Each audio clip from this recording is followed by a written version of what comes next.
Assalamu alaikum. Good evening, good afternoon, everybody, wherever you might be in the world. My name is Professor Saeed Khan, and it's my pleasure to welcome you back or welcome you anew to the Islamic Human Rights Commission's Islamophobia Conference, this year being Is the Sun Setting on the Western Empire? Exploring Shifts in Global Power and Islamophobic Thinking. We are near the end of day two of the conference with a full day for tomorrow of sessions. But we do have a treat this evening as our concluding plenary session for the day. We have the theme or the topic of Islam and the concept of a new world civilization. As I'm sure you can tell from the title, it is offering then an alternative to the status quo with whatever might be the situation of Western dominance and its future, here providing a counter narrative for that. We are joined with two of our co-sponsors being represented. Our speaker for the evening is Dr. Sandew Hira, who is with the Decolonial International Network, and the chair for the session is from another conference co-organizer, that being Scotland Against Criminalizing Committee, and it is Richard Haley representing that. So with that, I would like to then go ahead and turn the program over to Richard. Good evening, Assalamu alaikum, and thank you to everybody who's taken time out from the football. I hope is taking time out from the football to join us on what, as it happens, is the UN's International Human Rights Day. So it's quite an apt day for this conference. As Saeed has already explained, the speaker for this session is Sandew Hira, and his book, Decolonizing the Mind, should be coming out very shortly, I think, in the new year. So again, it's very apt that we're hearing from him at this session. I should perhaps say something about why I'm particularly pleased to be involved in this session and how it relates to the organisation I represent, Scotland Against Criminalising Communities. Because I should say, we're not in the first place an organisation that was formed particularly to fight Islamophobia or to promote decoloniality. What we campaign against is the attack on civil liberties that was launched in the name of the war on terror from 2001, 2003 onwards. But of course, anti-terrorism policies, which are also pro-war and pro-colonial policies, are Islamophobic. They're Islamophobic in their intent and in their structure, and they also act as a stimulus for wider Islamophobia in society. And of course, the repressive elements of those policies are intertwined with policies that are aimed at positive engagement of the state with the Muslim community. So it's a classic colonial carrot and stick strategy. It's the strategy that's been operating in Britain since around 2001, and similar strategies operate in other European countries and other countries in the West. All this has its most immediate source in the sort of Western triumphalism that we saw at the end of the Cold War, which is a cycle that is perhaps now ending, or at least undergoing quite radical transformation under the impact of all the multiple crises that Ramon Grosfoguel was talking about in the opening plenary yesterday evening. But in the world that's now taking shape before our eyes, we're seeing that Islamophobia remains not just a staple for the far right, but also a staple for nation-building efforts by forces right across the political spectrum and of the political centre, as we see very prominently in France, and as Yasser Louati talked about in the session earlier today. So obviously, we can't talk about our campaign, we can't talk about anti-terrorism policies without also talking about Islamophobia.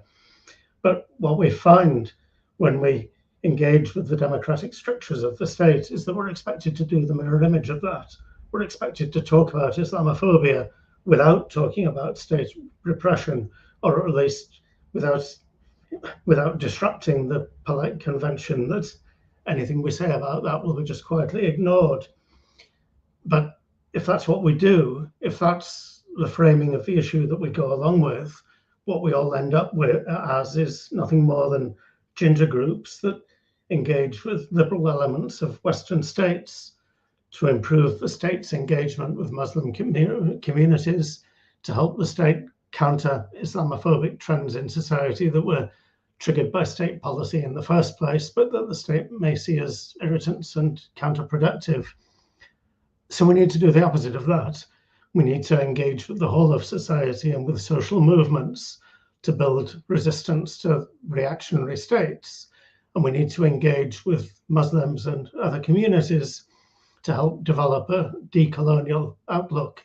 And I have to say, I think we have a long way to go in that regard, even though the cycle of geopolitics that we've been operating in is perhaps coming to an end. I think we've barely started on the task we need to do to counter it.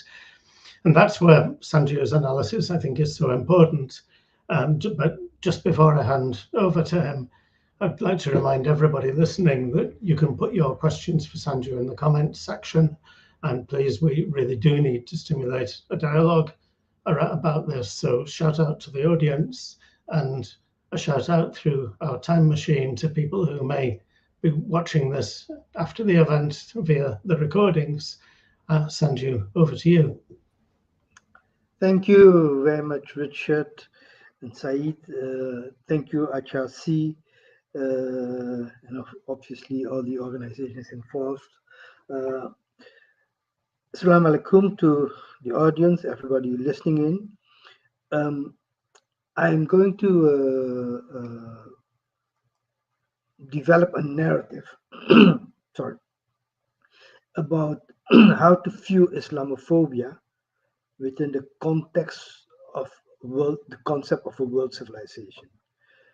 In order to do that, I will explain how the concept of the colonial world civilization, in which racism is embedded, how that concept is important to understand the idea of the sun is setting down on the Western Empire. It's not just in setting down on the Western Empire, it's setting down on the Western colonial world civilization. Now, let's take the lens of Islamophobia to discuss this all. If you go to the definition of Islamophobia as is common in Western liberal tradition, I argue in my book on Decolonizing the Mind that there are two frameworks which are comprehensive, coherent, and integral that is at the basis of knowledge production, which is liberalism and Marxism. Both originate in Europe. And their narrative and their methodology is present in the different narratives, either of social movements or of government policies when it comes to liberalism.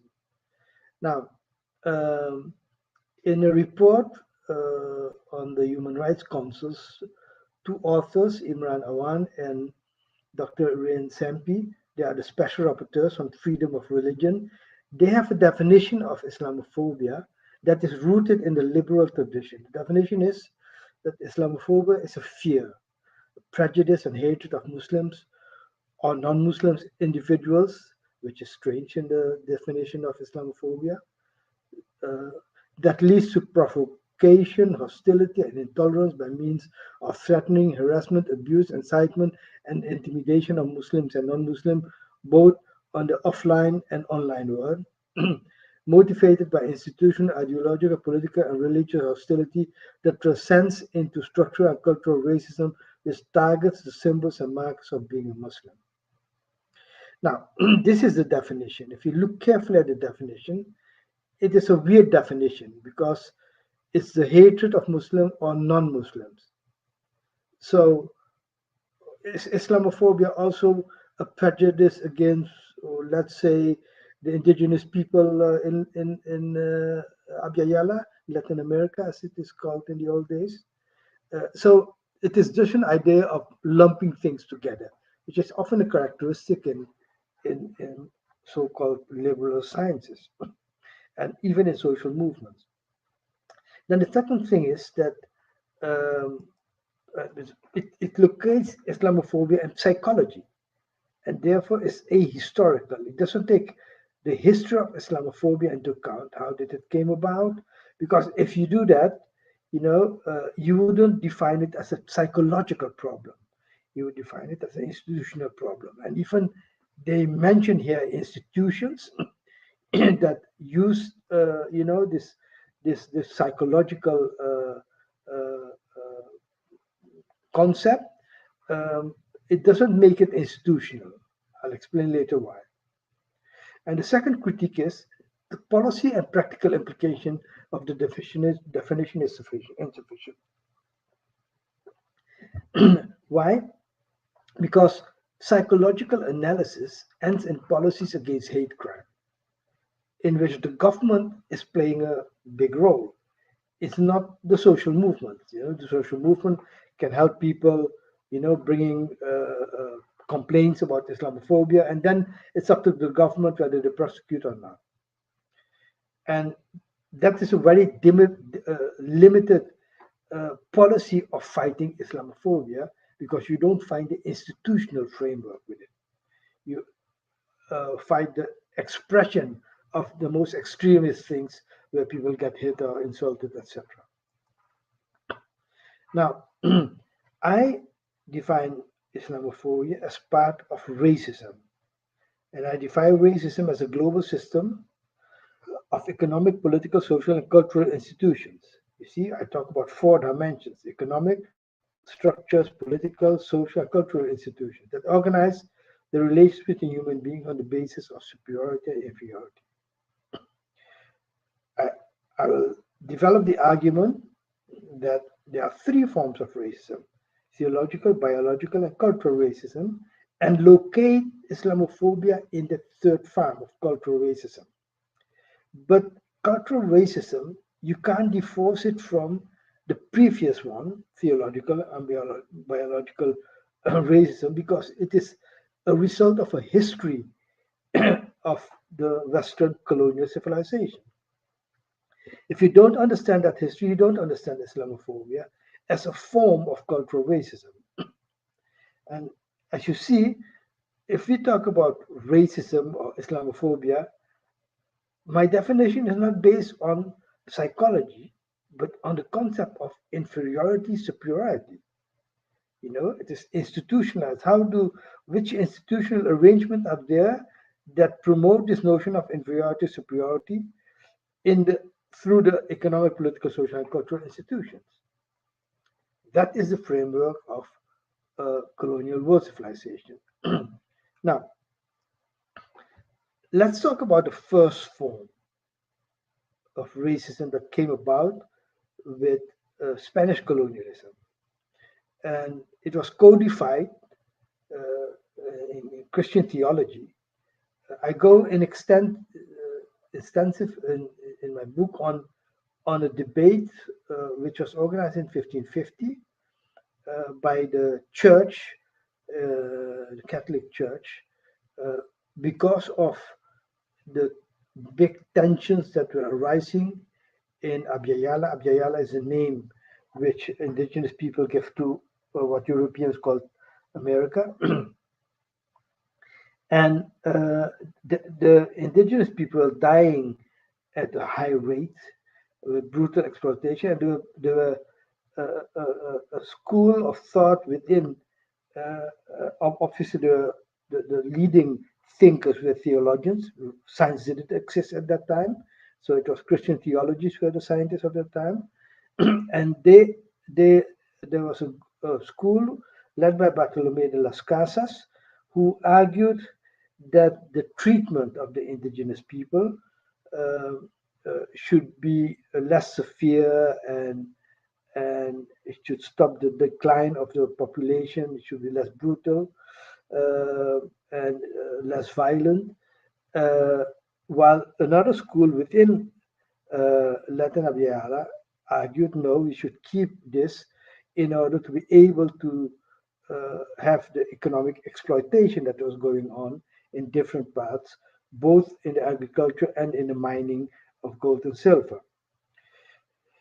So, what kind of policy to follow at that time? The political authority, which is the king, asked the theologian, the scientific authority at that time, the Christian theologians, how to answer this question. Is it lawful for the king of Spain to wage war on the Indians?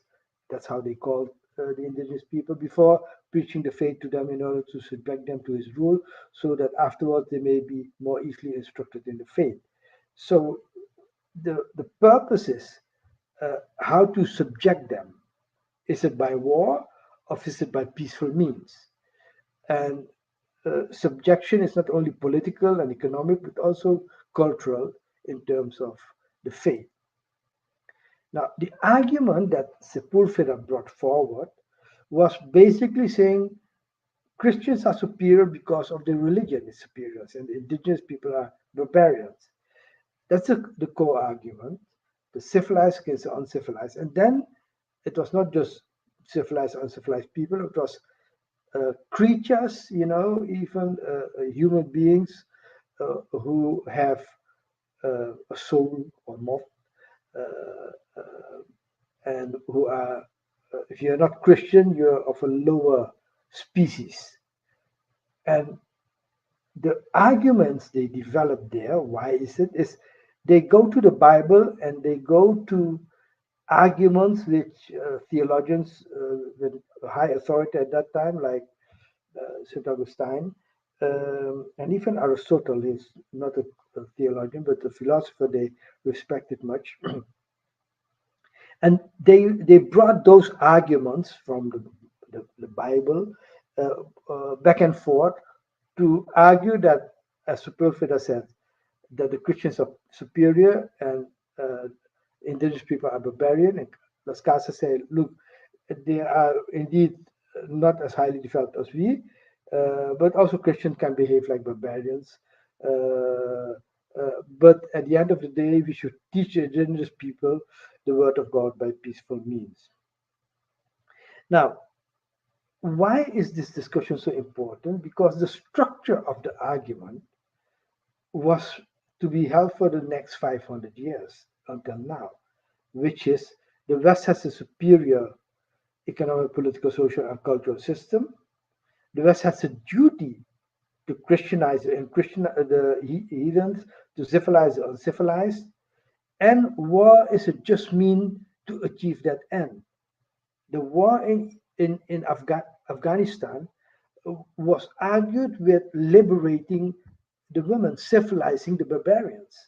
The war in Iraq was liberating people from dictatorship. All these arguments were used also in the Sepulveda Las Casas debate. That's why it's important to look at this debate to understand how the concept of superiority and inferiority was formed. Now, the second phase is biological racism.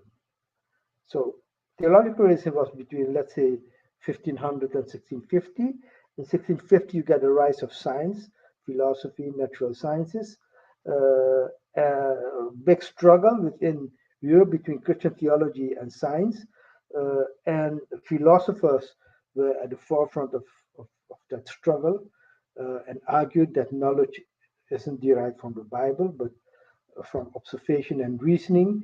And they came up with this idea that there are natural and social laws instead of divine laws, and we should understand how these laws work, and especially the natural laws. So you get physics, astronomy, chemistry, they're discovering natural laws. Philosophers argue that these laws are in the biology of human beings, and you get the idea that there are some creatures presented as human, but basically they are cattle. And they come up, the major philosophers of that time. So I'm talking about you name all the big names at that time: Kant, Montesquieu, Voltaire, Hume, Hegel. The bigger one, they came up with uh, pronunciations about what they think of Africans. Basically, they think that Africans were inferior creatures like cattle, and so they could be treated like cattle. They could be bought and sold within the bookkeeping of the enslavers in Abiyala. They were registered next to the pigs and the cows, uh, and they were treated like that. And so biological racism, which didn't exist before 1615, because if you look at the imagery of Africans in paintings at that time before 1650, you will see a lot of paintings where Africans are portrayed as human beings, as noblemen, as people with a high cultural standard in the clothing, in the posture, uh, but that disappears with the rise of both uh, uh, the natural sciences and philosophy and the rise of the transatlantic enslavement, which you could see here takes off so around 1650 up until 200 years later, 1850. That is where the world changes. Millions of people were kidnapped from Africa and transported to Abiyala, and that is the context where biological racism was articulated, which you find in the literature. Then, after the abolition of slavery, abolition of legal slavery, the British in 1838 and the French in 1848, the Dutch in 1863, US 1865, Spaniards in Cuba and Puerto Rico and Brazil. Basically, that's one big line, and that can only be understood if you understand how capital moved from the Caribbean and Americas also to Asia. And the colonization of Asia began, and practically by the second half of the 19th century, the whole globe was colonized by 7 countries of Western Europe.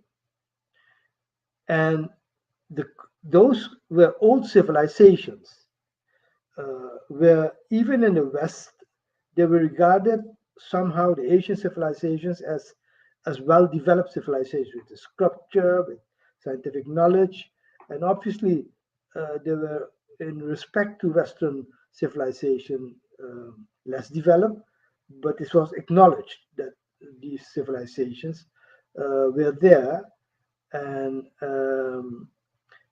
here you see the third thing, that the rise of social sciences in the second half of the 19th century, with Comte, Durkheim, Weber, Marx, all these founders of Western social economic theory, political theory, cultural theory. They, with the rise of uh, uh, social sciences, you get a different narrative.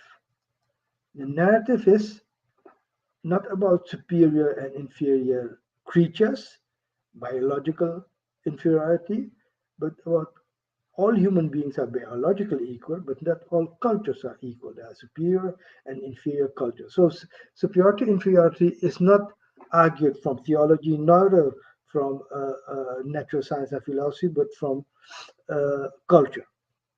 And it's based on two things: the notion of social evolution and the argument of rational thinking that would originate in Europe. The argument of social evolution is that human societies evolve in stages of development from low to high, and European society is the highest phase of development of human societies. It's a linear development, and that's why European societies are superior to non-European, less developed societies. And then the second argument is that science arose in Europe because in Europe, the notion that knowledge is derived from observation and reasoning is an exclusively European idea. That is what they think. They think that people outside the West didn't think with their head, but with other parts of their body. And so, because of this notion that rational, using your mind to understand nature is a typical European invention, and it arose in Europe, and that's why intellectually Europe is the highest developed society. And the person who developed this argument extensively is Auguste Comte, who uh, explained a model of how knowledge developed from societies where people were looking at metaphysical objects, gods, demons, etc., until how knowledge was developed in Europe, which was separated from all this superstition and became positivism based on reasoning and observation. So that's why the European culture is a superior culture. Now,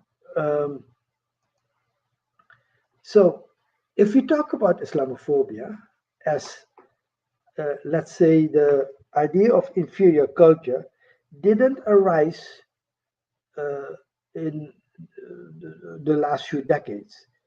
The last few decades, it get a momentum.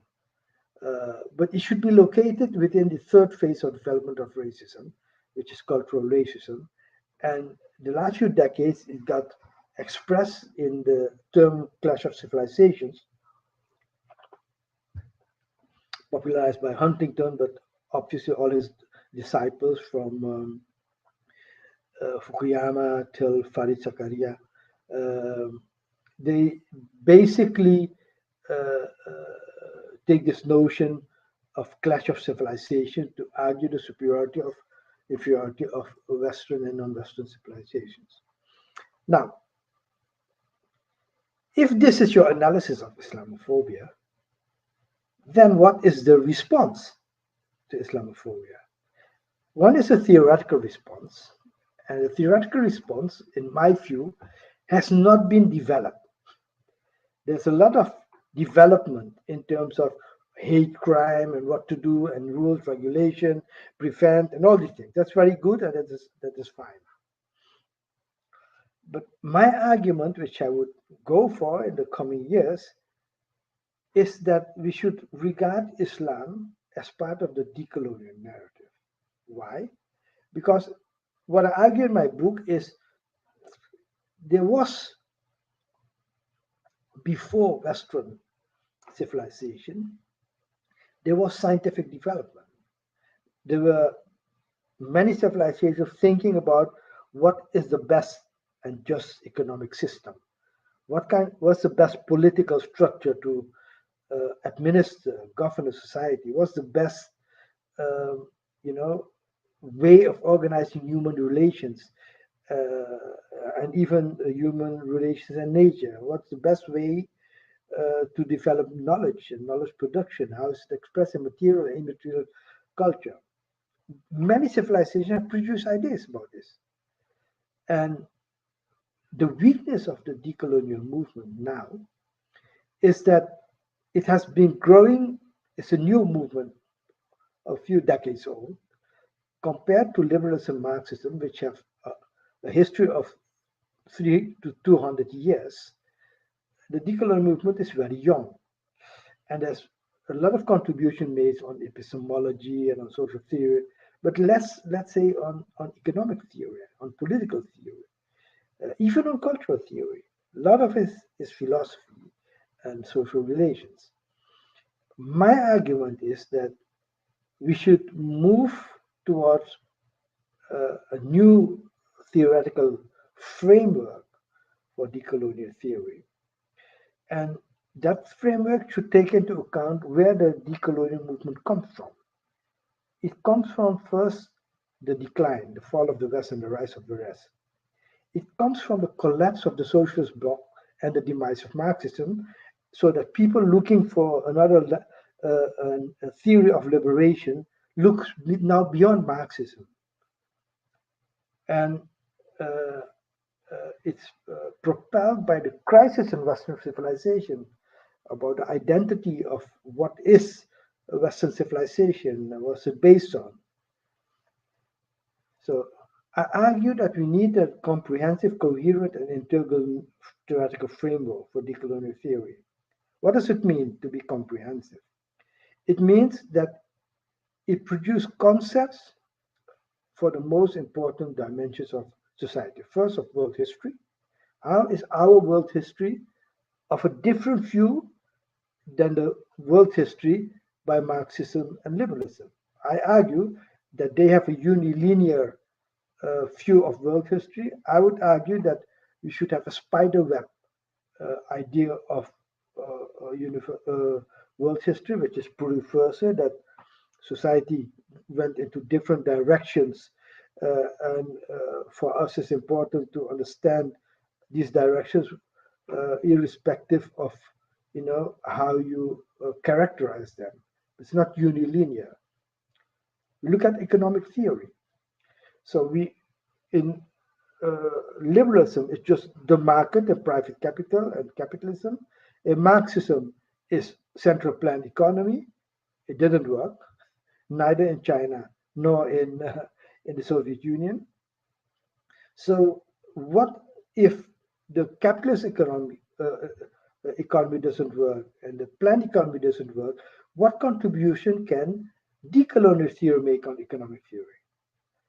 And so what kind of political structures for let's say for liberalism is parliamentary democracy and multi-party system. For Marxism is the revolution, one-party system, and a Soviet model type of representations. In social relations, liberalism is about individualism, Marxism about class. And culture, it's both liberalism and Marxism go back to the Enlightenment, where this knowledge as the basis of knowledge is observation and reasoning. I would argue that on all these things, there are different views from different civilizations, including the Islamic civilization. And so, what is the Islamic view of world history, of economic theory, of political theory? So I think Islam has something to bring to the table in how a new precursor world society, world civilization should be built. Now, if we talk about comprehensive, it means it should take the most important dimension into account. Coherent means that these concepts are consistent and logical. They don't contradict each other. Liberalism and Marxism are consistent and logical. But decolonial theory now, for example, you will have people who could argue from a decolonial view for a market liberal capitalist economy, and you would have decolonial people arguing for a planned economy. So that is inconsistent and even illogical. So if you have a decolonial theory, it should be consistent and logical. And then it should be integral, meaning that they should have some basic thing in common, like in liberalism is individual freedom, Marxism class struggle, and I argue in decolonial theory it's about mental slavery and decolonizing the mind. And from those concepts, I think Islamic philosophy, and obviously I'm not an expert in Islamic philosophy, but that's why I'm very much interested in the conversation with Islamic philosophers. And from the little I've read and see, I see in Islam, and there are others like Confucianism or even Buddhism, where you have a comprehensive, coherent, integral framework. And from my little understanding, I see in Islam the basic concept of Tawhid, the oneness of Allah, not just as a declaration of faith, but also as a statement of the kind of society you want to build. I see Islamic economic theory, which doesn't think that private ownership of means of production in the market are illegitimate. They are legitimate, but the way economy should be structured is and evaluated is in the way they lead to increase of wealth and also the distribution of a wealth in a just way. Political theory, there's a concept of Islamic State where the separation of religion and politics doesn't exist. In fact, it is based on theology, and therefore you will have ideas of how to organize political structures between Muslims and non-Muslims. The Constitution of Melida is an example of that.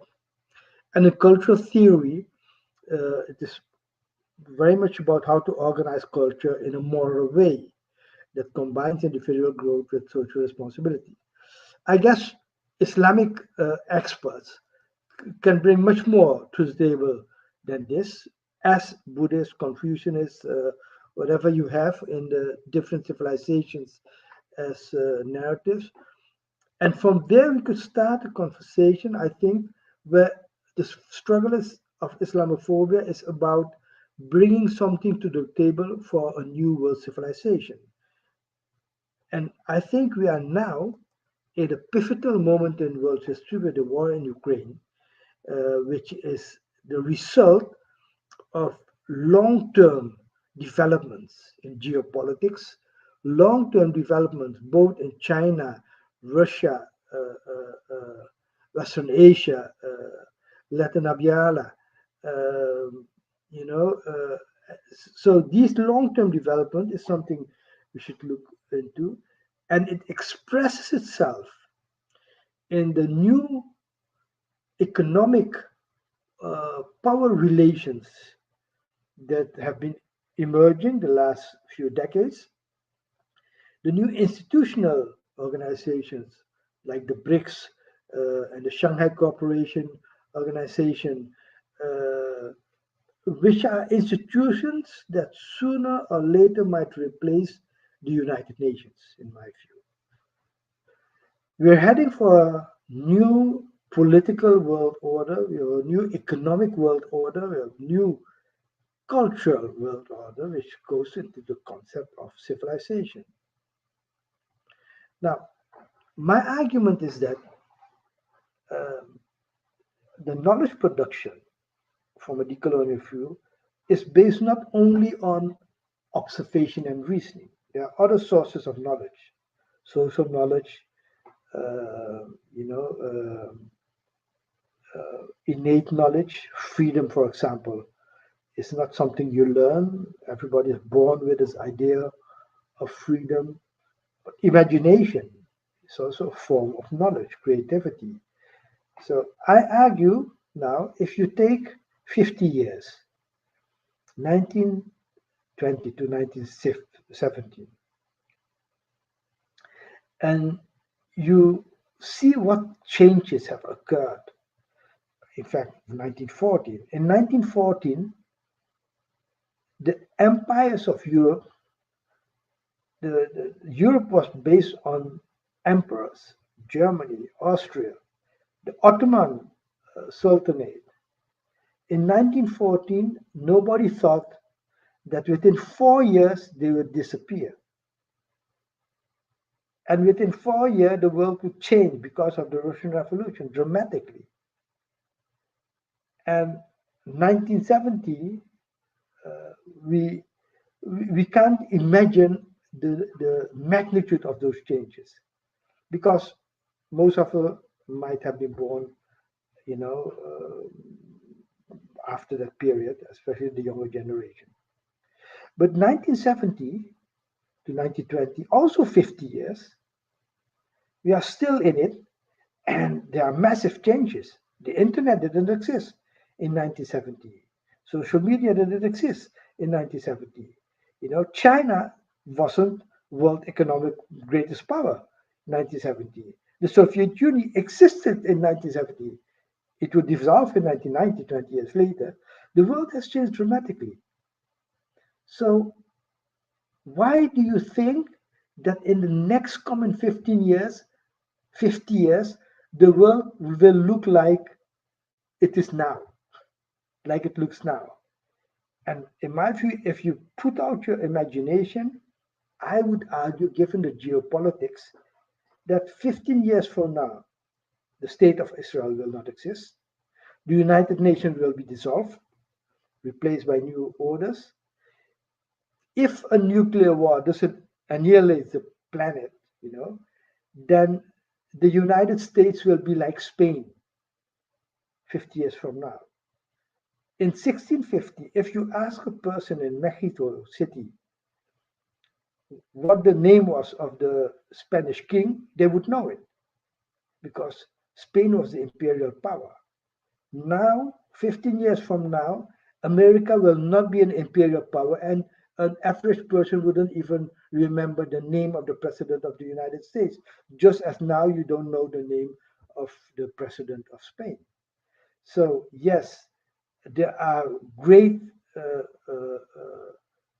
changes coming along, and that is very much linked to this idea that creating a new world civilization is something that is the work of social movement, and the fight is not against racism and against Islamophobia. It is for something else in which Islamic philosophy can make a contribution to. That's what I want to say. Thank you very much.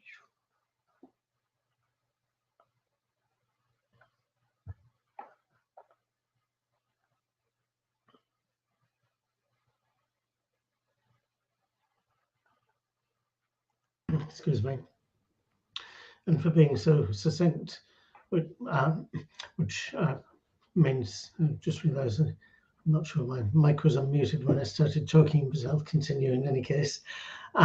So we now have quite a lot of time available for discussion, which I think we should try to make the most of, because there's a lot of food for thought in Sandew's comments. I think a question I'm seeing coming up, which I think was probably posted while Sandew was speaking, and I think to some degree you've probably covered in your talk, but actually perhaps we can distill a response to it. The question is, how do you see Western Muslims contributing to the Muslim world civilization? Okay, yeah, that's a very good question. Let's start simply by taking a question. How should we organize the economy? Right? So in the West, there's basically one answer. Marxism has failed, see the Soviet Union. So the only thing we have is capitalism. Private ownership of means of production and the markets to organize it all. Now, I would argue, but look at the result of capitalist development. Look how the world has lived and gone through a lot of horrors, injustice, exploitation because of that model. Now, I guess that Islamic economists, and I've read some of them, and for example, Mohammed As-Sadar from Iraq went into a discussion in his book on our economic philosophy with Adam Smith and Karl Marx, arguing that the notion of economic theory as a value-free theory is nonsense. It's embedded with values. Maximum profit is another word for greed. It's an ethical thing. So my point is now that Western Muslims with knowledge of Islamic philosophy and theology can and should engage in the discussions of the critique of Western civilization, the critique of economic, social, political theory, the critique of geopolitics. But the theoretical critique obviously have practical implications. How do you organize social movements? So I would like to get engaged the coming years in discussions with Muslim thinkers about how do we criticize the weaknesses, what we see, the faults in Western knowledge production from different pluriversal perspective, Muslim, Hindu, Buddhist, Confucianist, Abhyayala philosophers, and bring out the notion that there is a better knowledge production possible. And when you come into that, then obviously we'll take about how do you structure a society where ethics is removed from daily life, how the colonization of the mind has taken place, and how to decolonize our minds, and what the contribution is that Islamic philosophy can make to that direction. That's the way I see it. Thank you, Sandew, and I'd encourage anybody else listening in to reflect on the questions that they'd like to put to Sandew. But in the meantime, that's a question of my own that perhaps I'd like to raise. I think, Sandew, you talked about the passage of time, the amount of time that's elapsed since moments that some of us still regard as fairly recent in history. And you were looking back to the 1970s. But perhaps even if we look back to 9/11 or 2003, which were pivotal moments in shaping Islamophobia as it operates at the moment, if we look back to just before that period, the 1990s, we see a world that was different in a lot of ways. Since then, a lot of things, despite the difficulties, have improved greatly. The diversity of media outlets that are easily available to people has greatly improved. Social media has come into existence, and I think you can also say that the Muslim community, specifically in Britain, and I would guess you could say something similar elsewhere in Europe, has greatly increased its political reach and political engagement. And yet my feeling is that in spite of all that, we have really hardly succeeded at all collectively in giving decolonial thinking a sort of mass power and mass traction, even within minority communities, let alone in the in wider society. So we have that contrast. In a lot of ways, things have moved forward more than we realize. In a lot of other ways, I think we're a little stuck. We're barely grappling with the problems before us, and be interested to see whether, to what degree, if at all, you agree with that assessment of the situation and what you think can be done about it. Yes. Okay, thank you, Richard. It's very important to have this kind of discussion for the measurement of success and the struggle. What criteria do we use in order to say we have moved forward, stand still, went backward in the social struggle? So if I look at the idea of theoretical development, now for many people, theory seems something far away. Something for professors and is not relevant for the practical thing. Theory is somebody thinks something that has nothing to do with reality.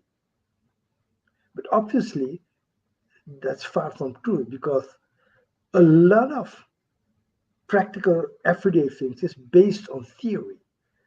The whole notion of parliamentary democracy, individual freedom, these are theoretical concepts. They are not just practical things. They have a long history, going back to John Locke, British philosopher. Um, so many of the way you organize your economy goes back to the theory of Adam Smith. So if we look at the question of is there any progress in terms of how we look at society? I would argue there's tremendous progress. Tremendous progress because if you look at how in different parts of the world ideas are articulated about how to analyze society and how it should look like, and I bring a lot of them together in my book, you see that there is a major discussion going on in the world. And the fact that it is not in Europe shows the weakness of Europe. It doesn't show the weakness of the struggle. It shows the weakness of Europe because if you would discuss how Deng Xiaoping looked at the economy and transforming a rigid planned economy to a state-led market economy, social market, it's a major thing because they have lifted 800 people out of poverty, which is major. It has changed the power of China, which we now see every day as a reality. So I would argue that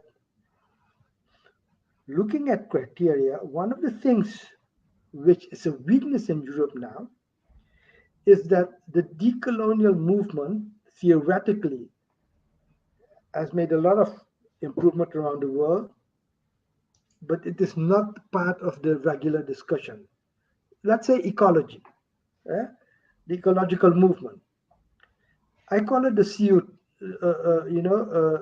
CO2 movement. Basically, it's about uh, uh, uh, the chemical problem, the problem of disturbance of nature. It is not about the relationship between human beings and nature.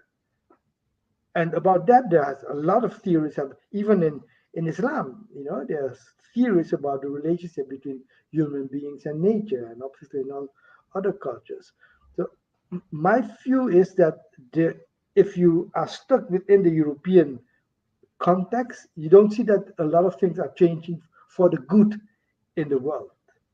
And bringing that back on the level of Europe and say, look, we need to bring in that discussion of how the Europe would look like. And one of the biggest things is the scale on which our mind has been colonized is just unimaginable. On very simple thing, I use often when I do lectures on the colonizing mind, I use the map of Mercator, which is the map everybody gets when you're in class and you study geography. That map is a distorted reality of the world. It gives proportions to Europe and Western countries, which in reality are much smaller than countries of the global south. And if you turn the map upside down, which is quite legitimate, you wouldn't recognize the world. So I think with the war going on, for example, now in Ukraine, a lot of the narratives in the West starts with the war. Russia invaded the Ukraine unprovoked, and it doesn't go to what happened since 2014 in Ukraine. What happened since the fall of the Soviet Union? How is the world changing? And how is the United States and the West are trying to maintain their power while they are shrinking economically, culturally, politically, and how do we understand the Ukraine war? These are discussions we need to get involved into, and I think that if we do, we will see that there are a lot of other people doing it very well, and we could gain from it. Well, thank you for raising my spirits by raising my eyes beyond the European horizon. Got a question passed on from Azu. Azu's question is, how do you see claims by certain Hindutva thinkers that they are part of the decolonial movement? And how can we move beyond the secular Hindutva dichotomy for a decolonial future for India? So I think that's a very good question. Yeah. Well, I discuss one of these authors in my book who claims to be decolonial, but basically adheres to the Hindu philosophy. And I explain how his argument, is a distortion of decolonial theory. Because if you go back to the ideological founder of Hindu philosophy, he basically argues that Hindus are a race, not a religion. And therefore, it argues for the purity of the race. It's nothing decolonial about that. So if you look at their arguments about how to look at race relations, he doesn't go into all the other dimensions of economic theory. Often goes to the question of the relation between Hindu and Muslim and about history. And I think I argue, why their theoretical premises about Hindus as a race is invalid, and how the influence of colonialism in creating this divide and rule between Hindus and Muslims, how it's out of their range, out of their because they don't. Decolonial theory is about how you look at colonialism, and that is something. If you don't do that, how can you call yourself decolonial? So I think in India there's quite a discussion, because the element is this: if you go and argue that a new world civilization will draw from different civilizations, obviously it will also draw from the Hindu civilization, where there have been ideas produced on all the major dimensions: economic, social, political, cultural theory. And there's a diversion of it. It's not one coherent body which is there. Many of them, if you look at the view of the caste system by the Sanatan Dharam and the Arya Samaj, two different schools of thought, is widely different from each other. C.K. Raju, Indian mathematician, linked decolonizing mathematics by comparing Indian mathematics to Western mathematics, where Indian mathematics is based on empirical proof and Western mathematics is based on axiomatic reasoning. I won't go into that. So I think there are contributions from different civilizations that are valid, that could be made, and it could be taken into context of how to develop new knowledge. I think also that I argue that in the Western scientific tradition, they have removed ethics from knowledge. Knowledge about true or false, ethics about right or wrong, and right or wrong is removed from science.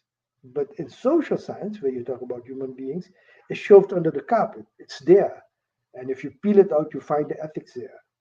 So the question will be, how did the different civilizations deal with the relationship between knowledge and ethics? What is right, what is wrong, from which perspective? And I think that's an important discussion, because it brings to the fore not only what is specific to a civilization, but is there a universal human ethics? For example, we shouldn't kill each other. Should we treat each other with decency and respect?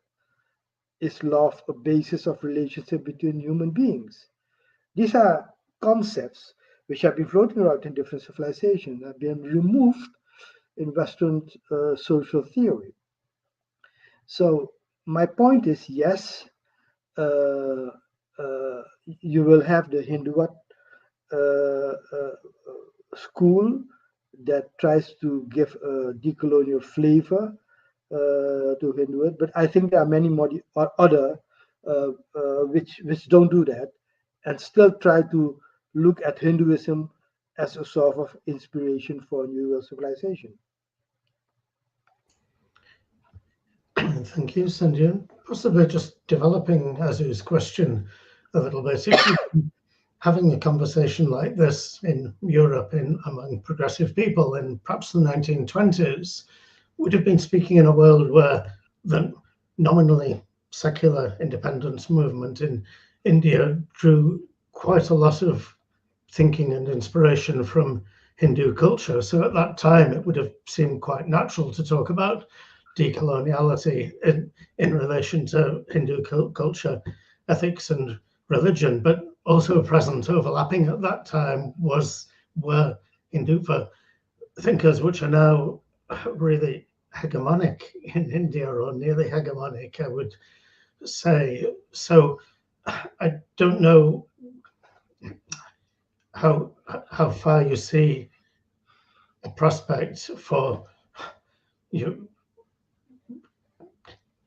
derailing that rather reactionary current. And I know many people would say there were flaws in the independence movement as it even as it existed in the 1920s, but in some sense restoring that role of Hindu religion and culture and philosophy in the independence in the decolonial movement, instead of at the moment seeing what looks very like a synergy between Hindutva and worldwide forces of reaction in the far right. Yes, well, you have that obviously also in the Muslim community with Muslim fundamentalism from Al Qaeda and which proclaim to be founded on Islamic philosophy. So you will have in the different civilizational discourses, you will have these different schools. But I think in Europe, the most interesting discussion that we should start and engage in is between Marxism, because and decolonial theory, meaning decolonial theory, which comes behind it, Islamic philosophy, Hindu philosophy, all these different contributions to a new world civilization. I think it's important to have that conversation because many progressive movements come out of socialist movement. See, that is where the roots are. I myself came from the Trotskyist movement. You see, so I was there, and I've been through the whole cycle of it, and the culture and the activism, theoretical training, etc. But that could be a very interesting conversation. Why? Because we see now the strange things going on in the world, that the drive towards war comes from progressive people. If you look at how the war in Iraq was argued, was feminism. Sorry, in Afghanistan, was feminism, was the basis. If you look now what's going on in Iran, irrespective of it is LGTB and feminism that drives the idea of war against Iran. So I think that it's important to have this conversation in the West about to what extent are progressive people a factor in supporting war. In the United States, it's huge because it's the Democratic Party behind it. Hillary Clinton died, right? Joe Biden. The war in Ukraine is being supported by many progressive people. Putin is anti-LGBT. Putin is a dictatorship. It's about liberation there.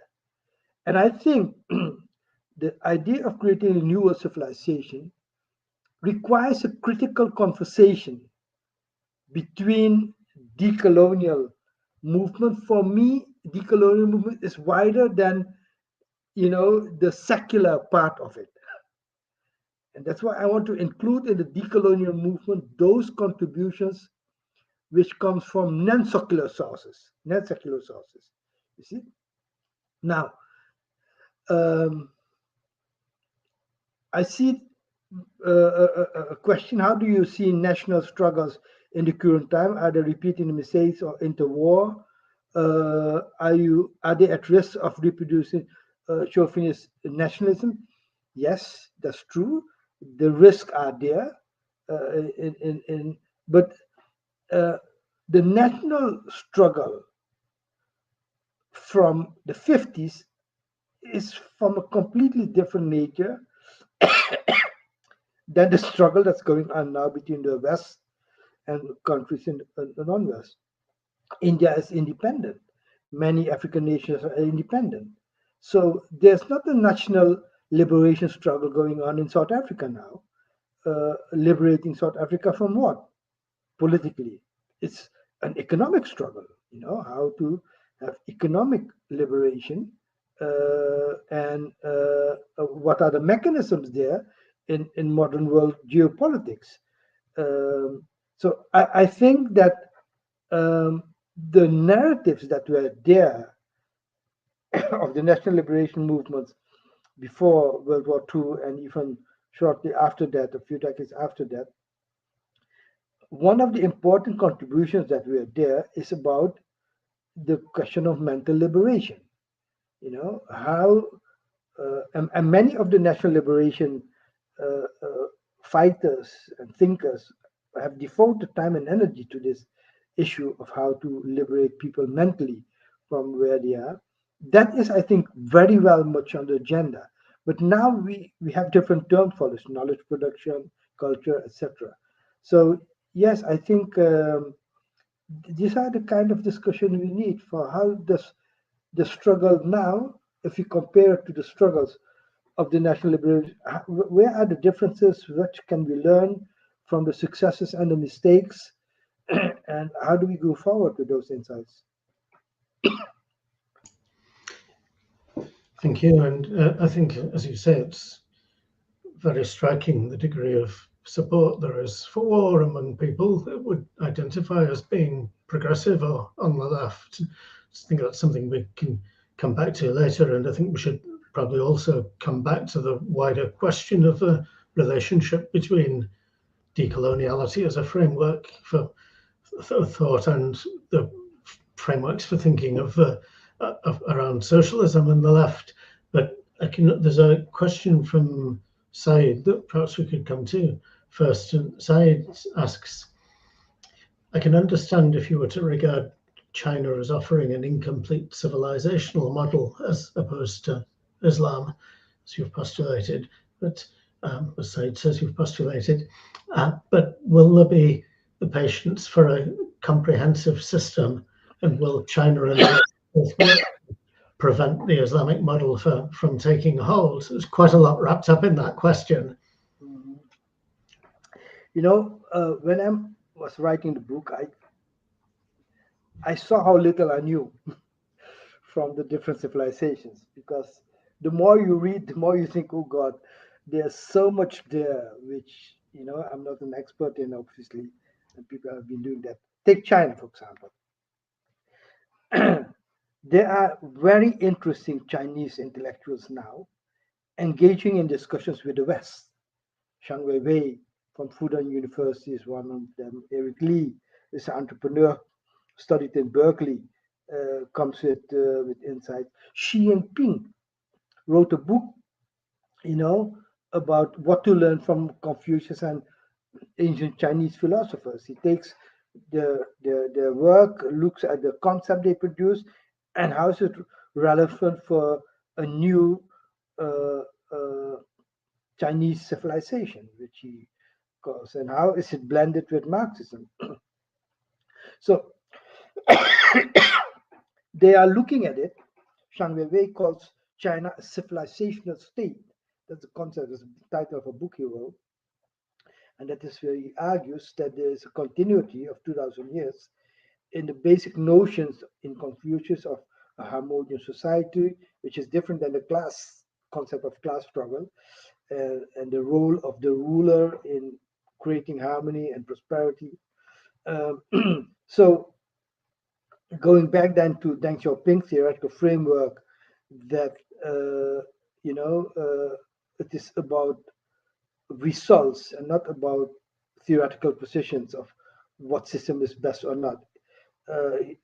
His famous quote saying that it doesn't matter whether the cat is red or black, as long as he catches mice. So, looking at what is the practical way to make sure that you develop the economy, develop the culture, develop the social structures so that it brings happiness and welfare and prosperity for people. They have ideas where they link it with old civilizational philosophy, and especially uh, Xi Jinping's book on Confucius is interesting in this regard. So I see in, um, in Chinese philosophy the development of some coherent, uh, uh, you know, framework there, based on ideas of Confucius and other classical philosophers. But if you go back, for example, to Bolivia, where the current president, Luis Arce, develops theoretical models for economic policy, which is also linked to how you view society, social relations between people, nature, uh, how, although his movement is called Movement for Socialism, he doesn't want a planned economy.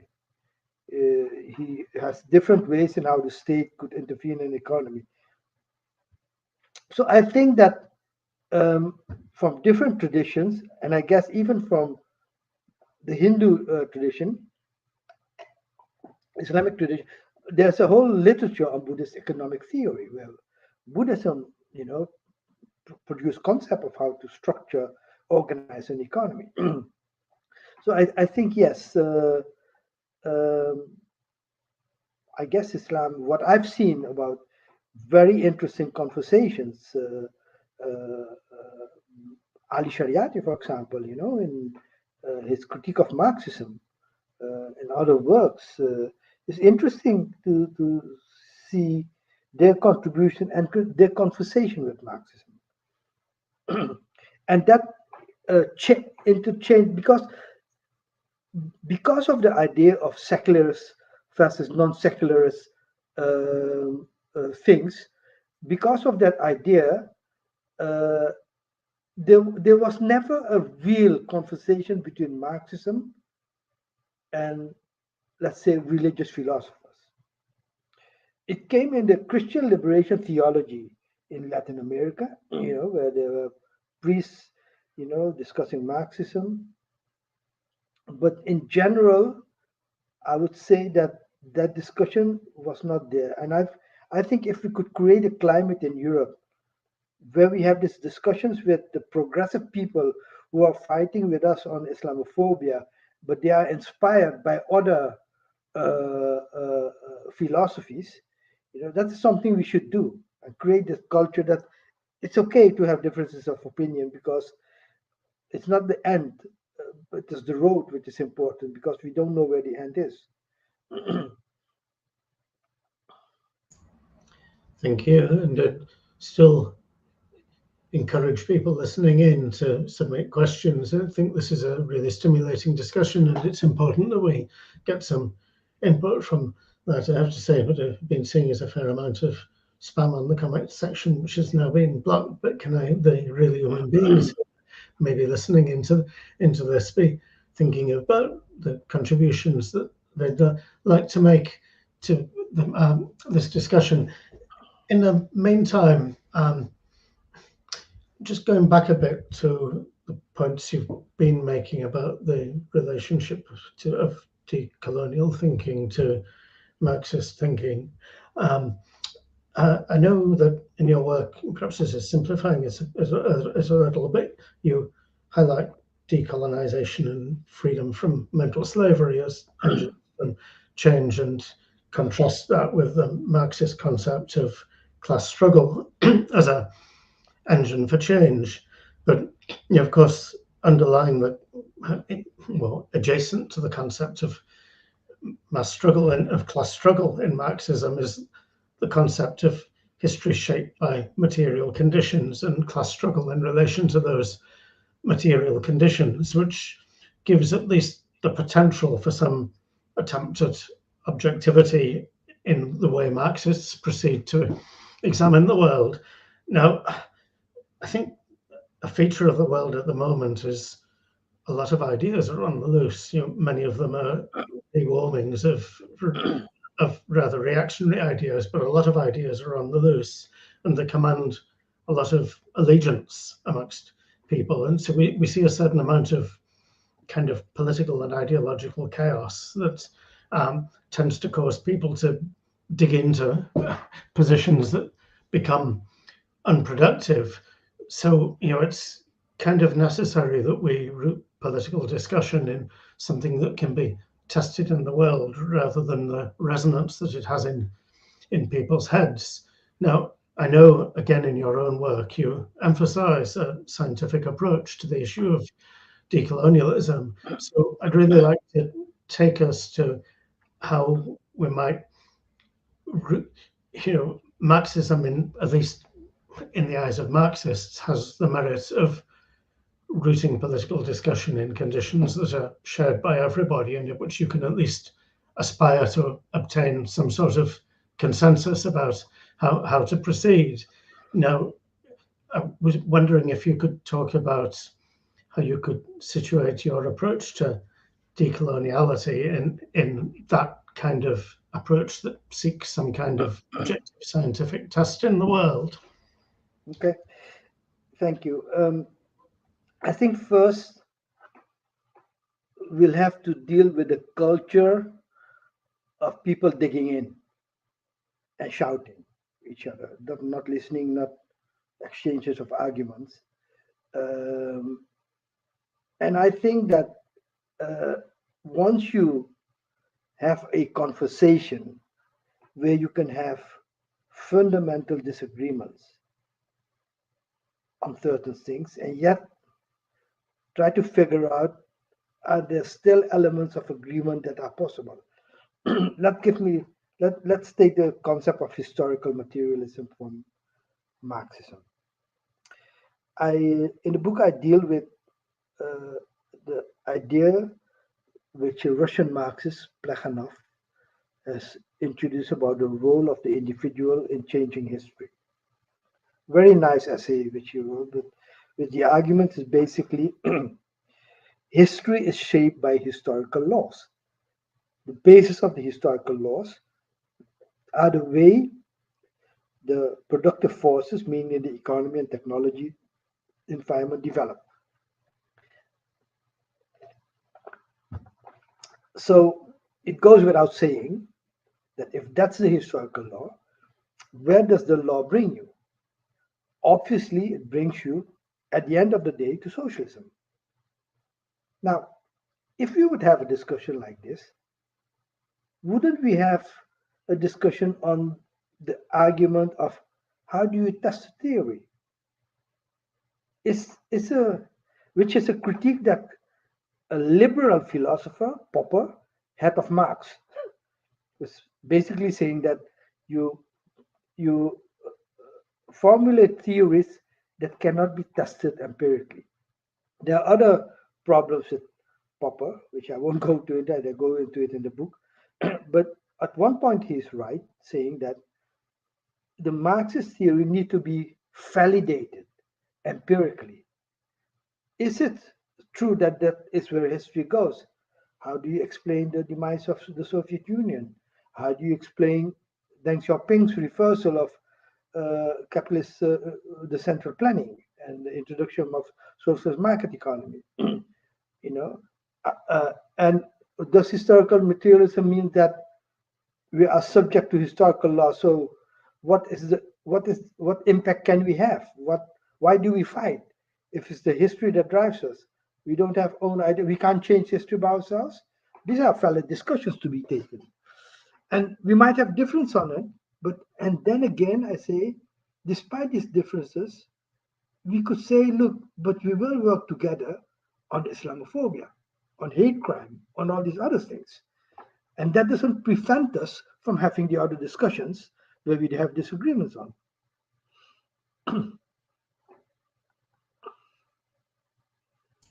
Thank you. I'm seeing another question coming in from the audience asking if the decolonial project is about cooperation and solidarity, how do you suggest grassroots organisations start or step up their efforts to work together? A very practical question for all of us. Yeah, first of all, I think that the idea of having fundamental disagreement and accept that as a basic fact, and then from there you look towards where you have agreements, that culture of discussion and debate, that is the first step. Let's say, for example, I would say, nowadays I have critique of LGTB. I see it as an instrument of imperialism. That's my opinion. I base my opinion not just on something. I've written a book on LGTB, with a lot of stories of people who suffer from discrimination, and where I learned that there are different ways of looking at how you deal with sexuality and with other things. But if I were to argue that LGTB is an instrument of imperialism, I think a lot of activists will have a problem with it, with those kind of discussions, because it's more or less accepted that you are in favor of it, whatever. And I think, no, there can be different views about how you look at sexuality, LGTB, liberation, and these things. And I think that if you accept that you can have differences of opinion and still work on the things you think is important, the rise of the extreme right, all the things that confront us, the war in Ukraine, the world politics that is taking shape, the threat of a nuclear war, all these things, we could, if we have a culture of agree to disagree and work together where we can work together, these things you should combine, then I think that kind of culture will strengthen the movement in the long run in a very solidified way. Thank you, Sandew.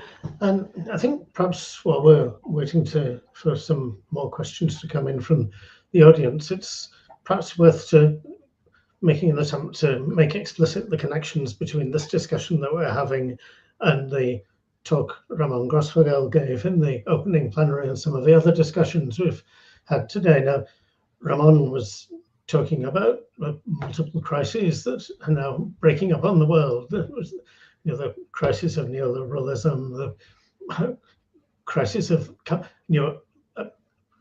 process of drawing to an end a civilizational conflict, and also, of course, the environmental crisis. And I think both from that talk and from a lot of what we were hearing in the sessions earlier today, people are seeing that those crises are creating quite a lot of space that can be used constructively in the world for places outside the Western world. And in particular, I think there's quite a sense that the focus of geopolitical conflict in the world is shifting away from the Middle East and is now focused around Ukraine, and of course with China standing in the wings in that conflict. But I think one point I wanted to make, wanted to ask really, is what we're seeing is both a shift in the focus of those conflicts, but also a huge step increase in the scale and complexity. We have empires with worldwide connections in conflict with each other, and it pulls all sorts of other issues, all sorts of other interests in behind it. So to me, it seems a little optimistic to suppose that means, because thinking about the Middle East in particular, the Middle East is will be seeing less effect from these conflicts. The center of the conflict has moved elsewhere, but the scale of the conflict has also increased. So it's not at all obvious that there won't continue to be repercussions, really serious repercussions of this conflict in the Middle East. And perhaps we haven't quite got as open a run for the goal as some of the discussions this morning might have been suggesting. These are fairly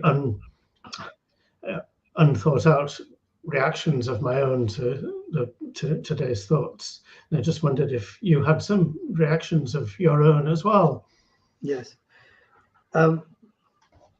Yeah, I agree with you that we are living through very complex times. It's really very complex because from one perspective, it seems as if the center of conflicts are shifting. From another perspective, you see that there are multiple centers of conflicts arising, and they are intertwined with each other. And at one point, Ukraine takes the center stage. At another point, Taiwan can be something. Another point, a war could break out in Western Asia. So there are different perspectives for how to do it. But I think one thing is maybe that we should also engage into the discussion what connects many of these things together, and what's the connection of the different struggle to one another. And as I see it for now, the major problem, the major weakness in all social movement is a peace movement. Because the greatest danger is NATO. Because NATO has been shaping itself up in order to provoke the war in Ukraine. It's also shaping itself up to be able to engage in war in Asia, engage in war in Western Asia and Eastern Asia. And the fact that there is no peace movement that sees the connection between the economic crisis that's going on now in Europe and the restructuring of the world that's going on now. I think we need to have a peace movement that connects these things together in the concept of a new world civilization based on peace, based on the dissolution of NATO, based on the abolition of the destruction of all nuclear weapons, based on a new international world order, maybe remodel the United Nations. I think these are important discussions to bring to ordinary people because their daily lives with the energy prices and all the restructuring of the world is impacting a lot of people. But they don't see that bigger connection. And I think that is something which could be a major task. The ecological movement, the anti-racist movement against Islamophobia, international peace movement. There are connections there of how to move beyond the current colonial world civilization. Yes, I think I would agree that the weakness of the international peace movement is really very striking at the moment. And I can remember 15 years back or so when in the context of war in Iraq, many of us were also trying to raise NATO as an issue. And at that time, that seemed, I think, to most people, a very abstract issue, something that lacked a real resonance and seemed not to have the power that watching bombs fall on Iraq had. And I think perhaps now we're seeing some of the consequences of a failure to deepen and develop an argument against NATO that certainly many people were developing, but failed to give it a wide traction. And I think it all, in a way, brings us back to this question of practice and theory, because, to me, a role of theory very often is to take people who are looking at the world and can see what are self-evidently problems with the world, and can then deepen the understanding of how those problems arise and what you might do about it. And the problem at the moment is that in relation to war, we don't seem to be seeing a widespread response to the war in Ukraine, that it simply recognizes self-evidently, isn't this catastrophic? Self-evidently, isn't it clear that even a low risk of nuclear war is something we should not be playing with, that recognizes that attempting to solve the climate crisis while the world's nations are locked into this sort of context is next to impossible.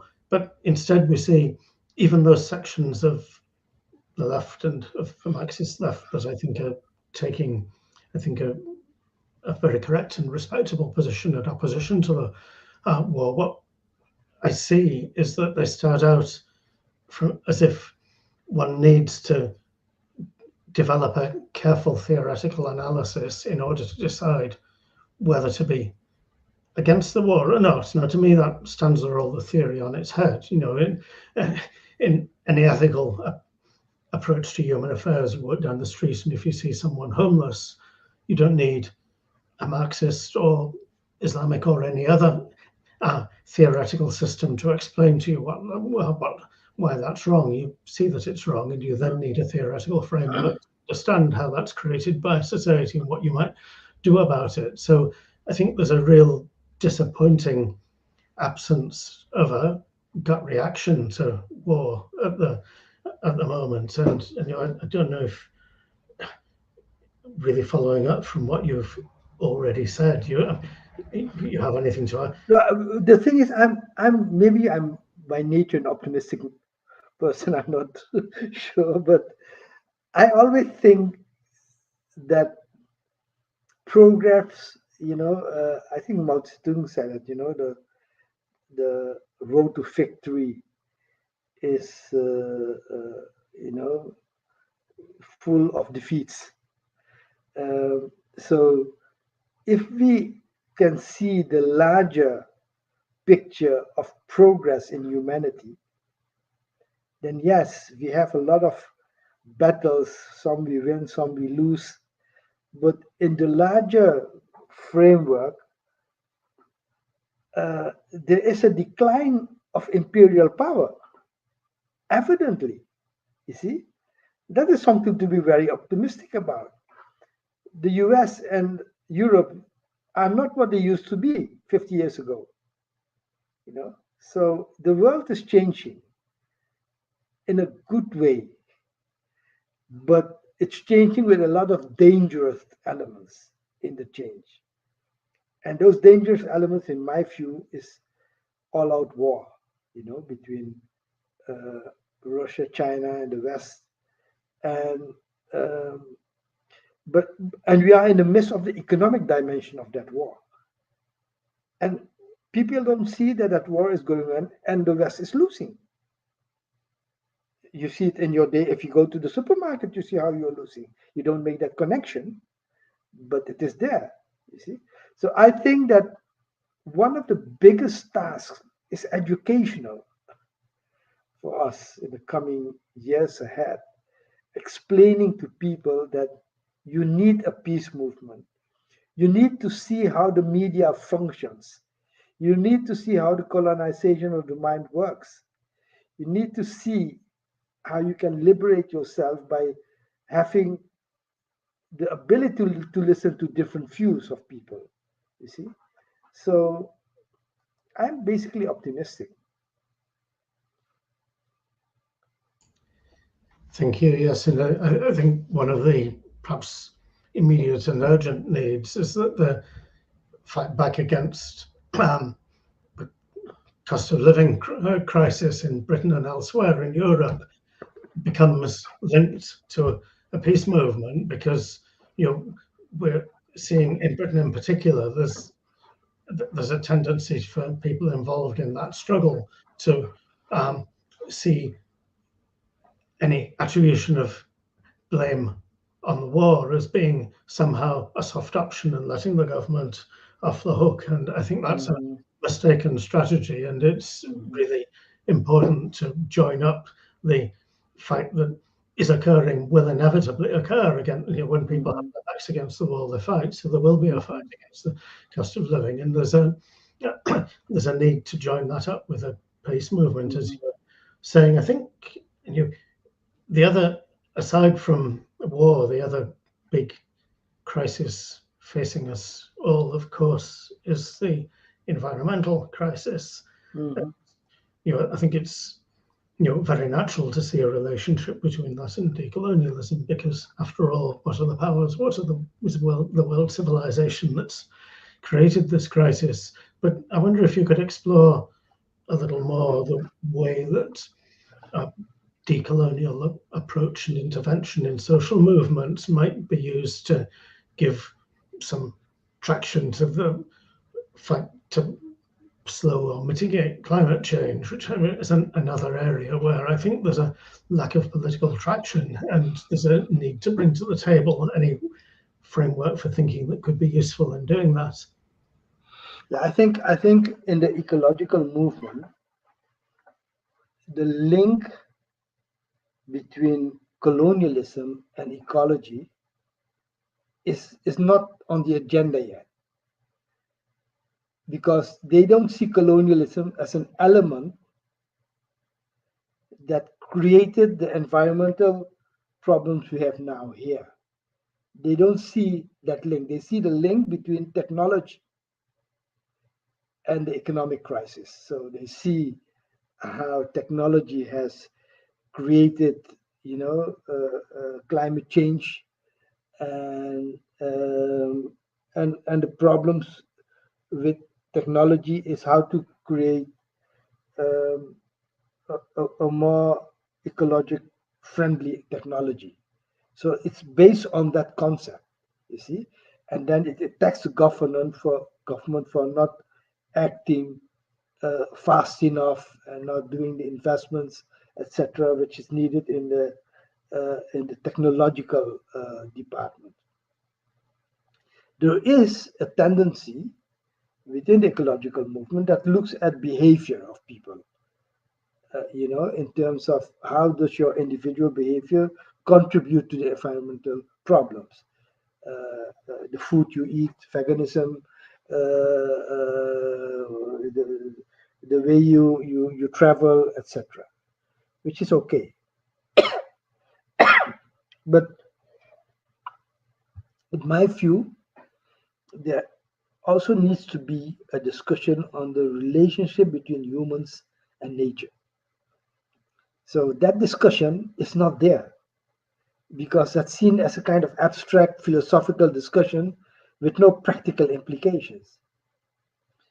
I use a video which I often use. If you go to YouTube and you type in Pachamama, Bolivia, then you'll find a video of an indigenous woman explaining the concept of Pachamama, Mother Nature, and how a view of nature as a living part of the community of human beings and other living beings could result, as they did in Bolivia, in a universal declaration for Mother Nature, which is like the Universal Declaration of Human Rights. What are the rights of Mother Nature?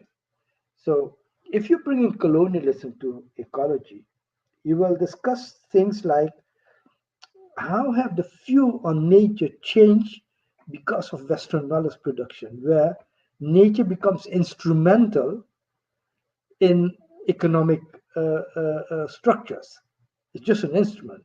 There's no respect for nature, because nature is dead material, or if it's living material, non-human living material, is still inferior. you know. So these kind of discussions can bring to the fore the idea that with when you talk about climate change and you make the link to how colonialism led to the destruction of climate, then the idea of reparations for a country where the climate has been destructed is a legitimate discussion. It's not there in the ecological movement, reparations. But Bolivian President Evo Morales called for it. In a speech, he said we need reparations for the colonial destruction of our nature. It's not part of the narrative. So I think that we have a long way to go. But I think if we put the idea that social movement should look beyond their own particular struggle now and see the connection with other struggles, in the coming years we can make big strides. Thank you, and I think that's quite a pertinent point to finish on. So in a moment, I'm going to hand over to Azu to update us and perhaps Said to update us on what's going to happen tomorrow. But I'd just like Sandew to thank you for your talk, but perhaps also to give you an opportunity if there's any closing remarks you'd like to make about the conference so far or about the session. Well, what I really miss is physical, being in one room, because the dynamic could be very interesting. The discussions which you and I had, Richard, doing it in a room where we sit, we have a chat, it's of a different nature, It brings other things which could generate things we don't know, but I really miss that. Thank you for your contribution, Richard. I really enjoyed it. Thank you, and over, I believe, to Azu or whoever wants to intervene at this point.